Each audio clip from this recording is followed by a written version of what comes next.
Ninawasalimu kwa jina la Yesu. Ni jioni nyingine tena ambayo tumepata nafasi ya kujikumbusha neno la Mungu. Biblia inasema mjue sana Mungu ili uwe na amani, ndivyo mema yatakavyokujilia.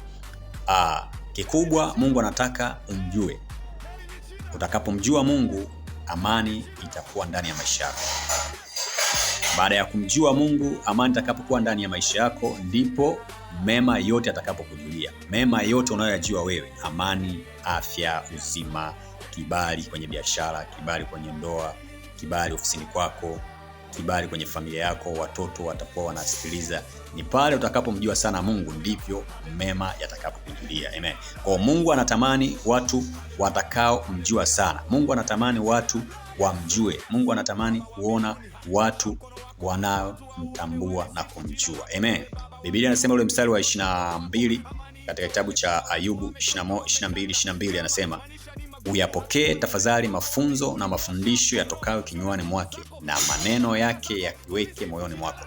Kwa unapopokea mafundisho ya Bwana na yaweke yale maneno yake moyoni mwako, ndipo mema ya Bwana atakapokujulia, ndipo kibali kitakapoachiwa, ndipo maisha yako yatakapoinuliwa na kwenda mbele. Amen. Kwa Mungu anataka tuwe watu ambao tunashika mafundisho ya Mungu. Tunashika mafundisho yanayotoka kwa mitume, yanayotoka kwa manabii, yanayotoka kwa wachungaji, mafundisho yote yale yanayofundishwa na watumishi wa Mungu, yale ambao ni mafundisho hai, mafundisho halisi.